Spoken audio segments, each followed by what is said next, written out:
Thank you guys for tuning in. You guys got to let everybody know this message that I'm about to give you, because this is something that I just found out. It's beyond belief. This is regarding a House resolution that was initiated on May 1st of this year, like 4, 5, 6 days. Well, I don't even know what day it is right now, but it was May 1st, introduced into the U.S. Congress. It's a House Resolution 6666. That is not an exaggeration. I have no idea how this works, but this is what the actual House Resolution number is, 6666. And I'm going to read you what that House Resolution is. Please make sure that you pass this on to every single person that you know. I don't care whether you're in the United States or not, you got to get this information out.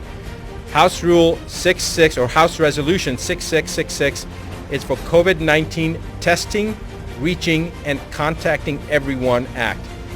The acronym is TRACE Act. Again, TRACE Act stands for testing, reaching, and contacting everyone. It was introduced by Bobby Rush, who is a Democrat from the state of Illinois. And they have introduced this bill into the House, and they're going to roll this out from a testing standpoint in Ventura County, California, which happens to be where I'm at right now.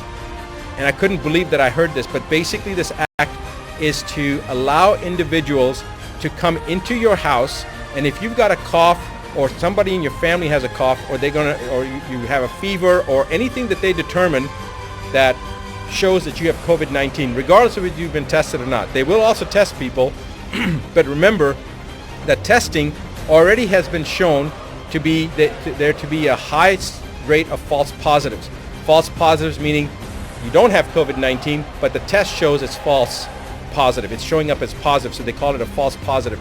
We already know from the studies previously done as far back as 1984, but as recently as 2018, that individuals that did not have COVID-19 or coronavirus, even in the cat model, cats that had never been exposed to coronavirus, tested positive if they had had a flu shot, if they had the trivalent or the covalent flu shot. And we don't know about the H1N1 shot. We don't know about the herpes zoster shot, the shingles shot. There's many other vaccines that people have gotten. We have no idea if people are going to be testing positive, have false positives based upon those tests. So the point is that the chance of them testing someone and them being positive is pretty doggone high, even if the person doesn't have COVID-19.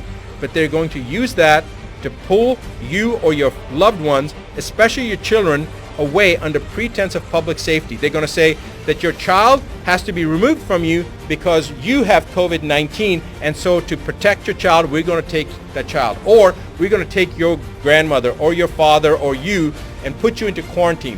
This is a load of rubbish, because if you're in your home isolated, who are you going to expose? All right? And if they're going to try to take you away from your family, the chances of you having infected your family, even if you did really have COVID-19, is about 99.9%. So this is a bunch of BS. They're using this as an attempt to further divide us as individuals. They divided us from our friends, from our social circles. Now they're dividing us from our own family units. This is the most ominous sign so far that we've seen. I want you to all wake up. I want you to pass this information on. I want you to tell every single person that you know what's happening.